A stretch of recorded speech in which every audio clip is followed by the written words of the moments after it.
On a quiet farm in East Ardsley, West Yorkshire, a man sprints across the yard, jaw tight, every muscle in his body wound like a coil about to snap. He hauls himself into the cab of a massive yellow JCB digger, fires up the engine, and reverses it out into the open yard. Nearby, his teenage son disappears into the farmhouse and walks back out cradling a double-barrel shotgun. A third man is already waiting, ready. It's a Sunday evening in August 2021, and within 40 minutes, these three men will drive that digger and a flatbed van into a family caravan site, trap everyone inside, and open fire on two men at point-blank range. Both victims nearly died on the ground that night, and every single second of the plan captured on their own farm security cameras.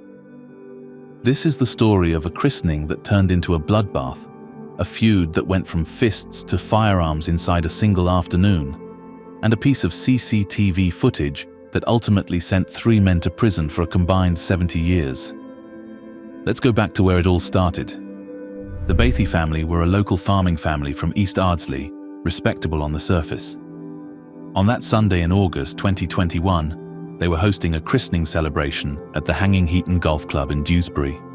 Music, drinks, family, friends. The kind of afternoon that's supposed to end with tired kids and good memories. Among the guests was 28-year-old Patrick Doran, who lived at the nearby Tingley Caravan Park with his extended family, the Dorans and the Prices.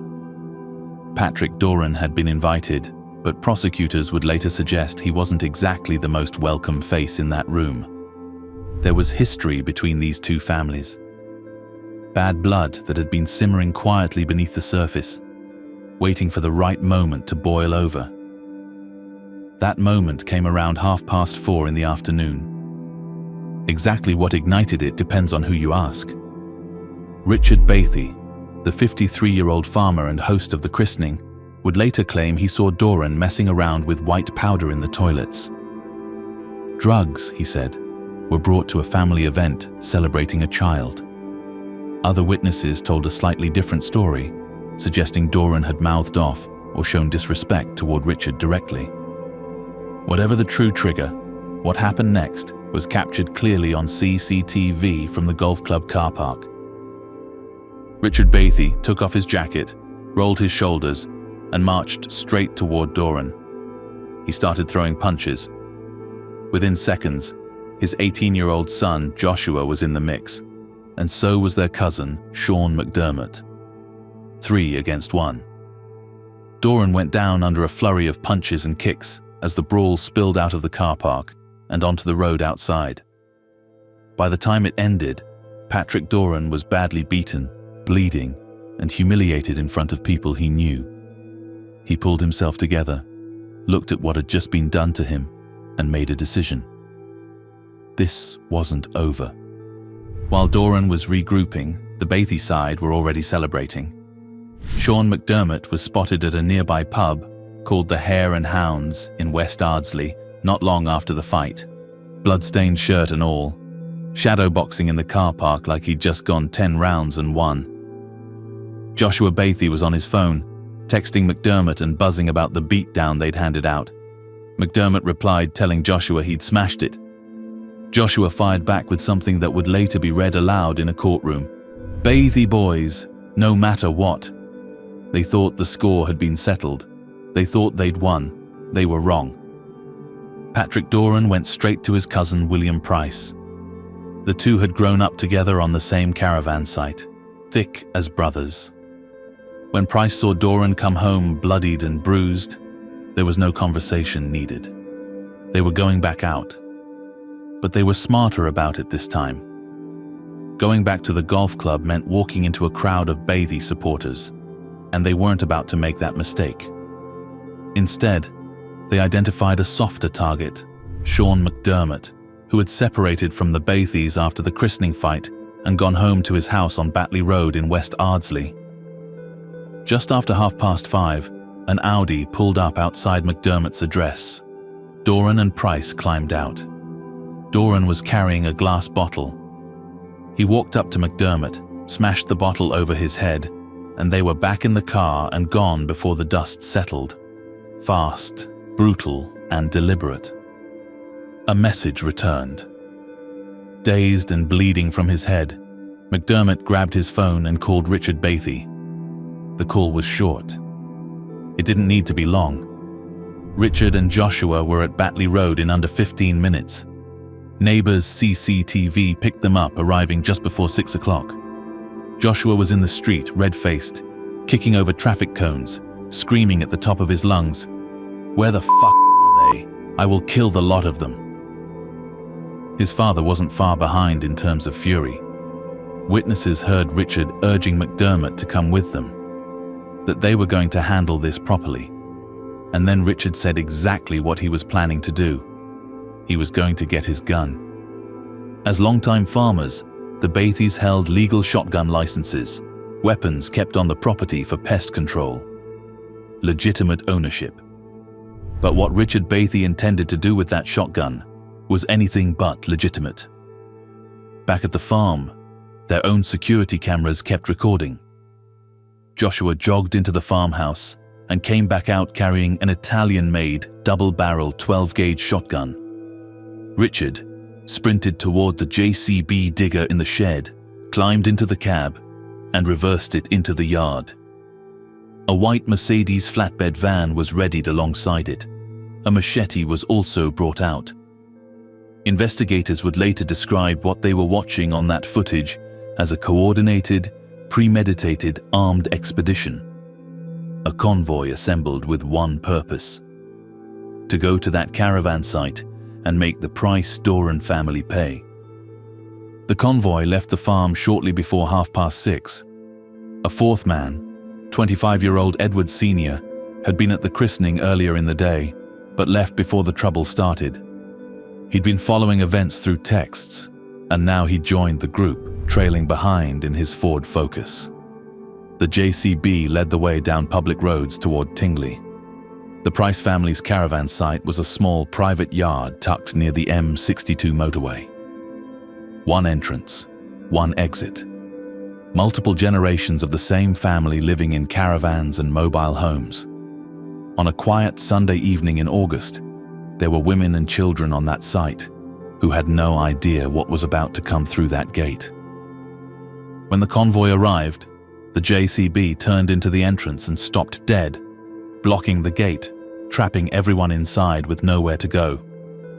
Richard Bathie leaned out of the cab and began screaming, directing abuse and threats at Doran and Price by name. Shaun McDermott dropped out of the van with the shotgun in hand. Joshua Bathie came out wielding the machete. Together, they moved through the site, shattering car windows, smashing caravans, destroying property while families scrambled and screamed and tried to find somewhere safe to go. McDermott raised the shotgun toward the sky and fired once. A warning shot meant to tell everyone on that site that he was serious. Patrick Doran stepped forward anyway. He wasn't going to hide. Joshua Bathie came straight at him with the machete, slashing. Doran took a hit, but managed to dodge the worst of it, blood running, still on his feet and fighting back. At the same time, William Price was squaring up to McDermott, who now had the shotgun pointed directly at him. Price's sister was standing nearby, watching, unable to move. Price looked at the barrel aimed at his chest and made a split-second decision. He lunged forward and grabbed the end of the gun with both hands, trying to wrestle it away before McDermott could fire. McDermott pulled the trigger. The blast tore into William Price's left arm at point-blank range. His elbow was destroyed. The flesh of his forearm was shredded apart. He hit the ground screaming. McDermott turned. Patrick Doran saw the barrel swinging toward his face. He threw his right hand up instinctively, palm out, a last desperate attempt to protect himself. McDermott fired again. The shot blew off 3 of Doran's fingers. The blast also ripped into his upper thigh and groin, tearing through flesh and tissue. He went down hard. Price's sister ran forward, putting herself between McDermott and the 2 bleeding men on the ground. She screamed at him to stop, begged him, and pleaded with everything she had. McDermott looked at her. He hesitated. He didn't fire a third time. Before they left, one of the attackers turned to the people watching and told them plainly, "Don't go to the police. Keep your mouths shut." What they didn't know was that someone had already made the call. The convoy raced back to the farm. McDermott handed the shotgun to Edward Sr., who carried it deep into the farm's outbuildings and shoved it into a massive stack of plastic-wrapped hay bales, wedging the remaining cartridges in alongside it. He then collected the blood-soaked clothing the three men had worn during the attack and removed that too.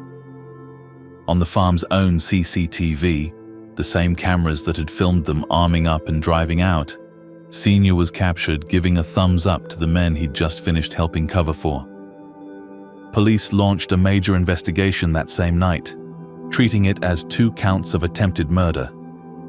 When detectives obtained the farm's security footage, they found something prosecutors would describe as a gift, a visual timeline of 3 men preparing for a shooting, played out in full, on camera, in their own yard. Investigators then searched the farm for 4 consecutive days before they found the shotgun buried inside the hay bale stack. The shells were nearby. A boot print pressed into one of the bales matched Joshua Bathie's shoes exactly. McDermott's shoes, still carrying the victim's blood, were recovered hidden inside a traffic cone on the property. Richard, Joshua, and Shaun McDermott were arrested and charged with 2 counts of attempted murder each, along with possession of a firearm with intent to endanger life. Joshua also faced a charge for the machete attack on Doran. Edward Sr. was charged with perverting the course of justice and assisting an offender. The trial opened at Leeds Crown Court in early 2022. Richard, Joshua, and McDermott all pleaded not guilty and forced the prosecution to lay out every piece of evidence in front of a jury. Senior, faced with the weight of what was against him, eventually pleaded guilty. The evidence presented over the course of that trial was devastating.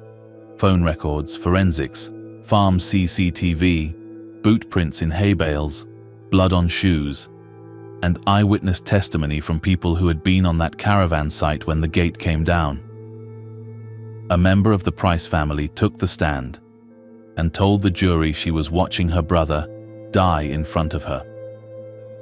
Richard Bathie testified in his own defense, telling the court he never intended to kill anyone. He claimed he'd heard threats that Doran and Price were planning to burn his farm down and harm his family, and that he'd only gone to frighten them into backing off. He called the shootings chaotic, unplanned, something that spun out of control in the heat of the moment. The prosecution took that apart piece by piece. If the gun discharged by accident, why did McDermott reload between shots? Why did he turn and aim at a second person? And why, in the immediate moments after 2 men had been shot, did nobody on the Bathie side call an ambulance? Instead, they drove back to a farm, buried a weapon in a haystack, and hid their clothes. That isn't panic. That's a cover-up, and jurors know the difference. The verdict came back clearly. McDermott, the man who physically pulled the trigger on both victims, was found guilty of 2 counts of attempted murder. Richard and Joshua were each convicted of 2 counts of causing grievous bodily harm with intent, still an extremely serious offense, along with the firearms charge. When sentencing came, the judge made the weight of it plain. McDermott received 34 years. Richard Bathie received 21 years. Joshua, just 19 years old at the time of sentencing, received 15 years in a young offender institution, the judge acknowledging his age and his father's influence, while making clear that the crime itself was grave, regardless of who was youngest in the room. 70 years of combined prison time between the 3 of them. Edward Sr., sentenced separately, received 30 months for his role in hiding the evidence and obstructing justice. Patrick Doran lost parts of 3 fingers permanently and underwent multiple surgeries for the wound to his groin. He was later diagnosed with post-traumatic stress disorder, living with flashbacks, constantly watching for threats that logic tells him aren't there, but fear insists might be. William Price will never have full use of his left arm again. He describes living in a permanent state of anxiety, unable to fully feel safe even in his own home. A christening, a brawl in a car park, a phone call from a man with blood running down his face, a farmer climbing into a digger, and 40 minutes of driving time between a quiet farm and a locked caravan gate that changed every single life connected to that day, permanently, and in most cases, irreversibly. Thanks for watching, and we will see you in the next one.